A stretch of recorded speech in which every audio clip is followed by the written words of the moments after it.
The Blackwood Manse didn't just look abandoned, it looked rejected by the earth itself. Its jagged silhouette cut into the bruising twilight, a rotten tooth of Victorian architecture, weeping peeled paint and choked ivy. I had laughed at the local legends on the drive over, dismissed the hushed warnings about the breathing house as rural folklore designed to scare tourists. But standing at the threshold, crowbar in hand, the laughter tasted like ash. The air around the porch was impossibly cold, carrying the faint, sweet scent of rotting lilies and old dust. With a sharp groan from the crowbar, the heavy oak door yielded, swinging inward onto a yawning abyss of darkness. My flashlight beam cut a fragile path through the gloom, illuminating a grand foyer frozen in time. Velvet drapes hung in tattered ribbons, and a grand staircase spiraled upward like a decaying spine. The silence was absolute, yet it felt heavy, pressurized, like the moments right before a catastrophic lightning strike. As I took my first steps inside, the floorboards didn't just creak, they vibrated, a low, rhythmic thrumming beneath my boots that felt uncomfortably like a heartbeat. I pushed deeper into the parlor, my confidence eroding with every step. That was when the auditory hallucinations began, or at least I desperately prayed they were hallucinations.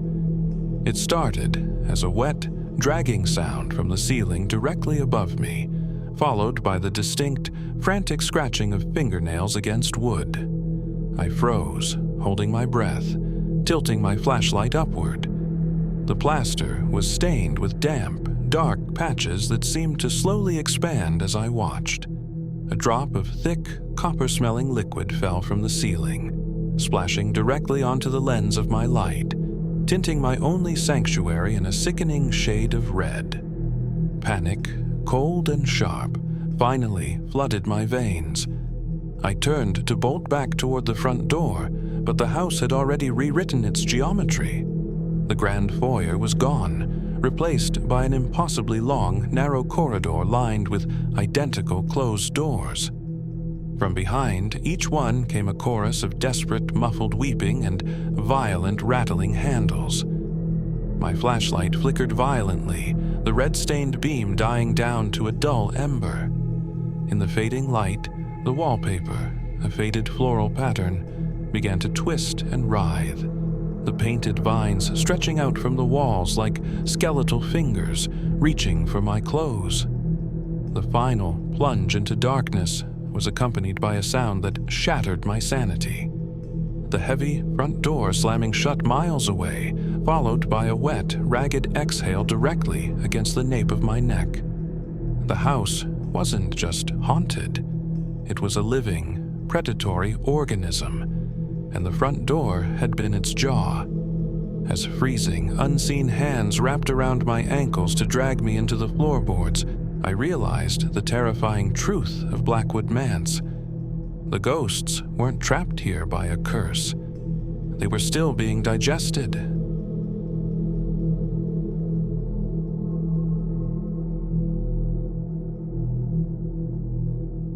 The Whispering Mill sat at the edge of the choked bayou, a slumped skeleton of rusted iron and waterlogged timber. For decades, the townspeople claimed the old textile mill spun more than just cotton. They whispered that it wove the skin of the missing into its fabric. Armed with nothing but a video camera and the reckless bravado of an online dare, I slipped through a tear in the chain-link fence. The swamp air was thick enough to chew, but the moment I stepped through the mill's fractured threshold, the humidity vanished, replaced by an unnatural, sterile chill that smelled faintly of industrial oil and copper. My camera's night vision lens painted the world in eerie shades of radioactive green. The main floor was a graveyard of dead machinery, great iron looms looming like dormant beasts in the shadows. I took a few cautious steps forward, the crunch of broken glass beneath my boots echoing too loudly in the vast expanse. Then the silence broke. From the deep recesses of the basement level, a low, metallic thunk vibrated through the floorboards. It was followed by another, and then another, accelerating into the rhythmic, deafening clatter of 100 looms starting up at once. Terrified, I spun toward the exit. But the heavy iron door I had just pushed open was gone, replaced by a solid wall of brick and mortar that felt centuries old. The mechanical roar from below grew louder, shaking dust from the rafters. But beneath the din of the machinery, a new sound emerged. It was a chorus of wet, tearing noises, accompanied by a frantic, wet slapping sound against the concrete. I swung my camera around, the green screen catching movement in the shadows. Thick, gray thread, spun from something far coarser than cotton, was spilling out of the rusted machines, crawling across the floor like a tide of pale earthworms. I scrambled up a rusted iron ladder to the catwalk, my heart hammering against my ribs. Looking down, my breath hitched in my throat. The thread wasn't just moving, it was assembling. In the green glow of my viewfinder, I watched the fibers knit themselves together on the floor, rising up into tall, grotesque silhouettes that mimicked the human form. They had no eyes, no mouths, just shifting, woven faces of tightly wound string that twitched and pulsed. They turned their featureless heads toward the catwalk in perfect unison, and a collective dry hiss, like tearing bedsheets, filled the air. The catwalk beneath me groaned as the woven things began to climb, their thread-wrapped limbs flowing over the iron rungs with terrifying speed.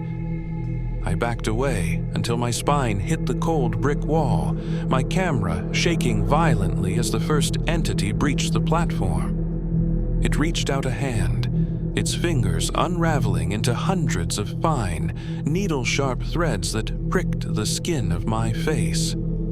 As the fibers began to burrow beneath my flesh, stitching my lips together and weaving into my muscles, I understood the mill's terrible secret. It never ran out of material. It just waited for new threads to walk through the door.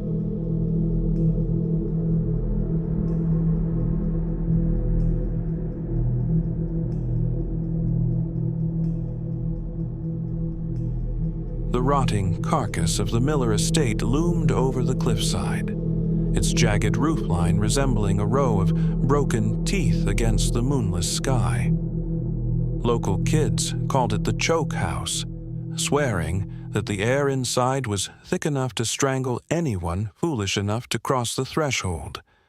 Desperate to prove them wrong, I forced open a warped window and tumbled into the pitch-black parlor.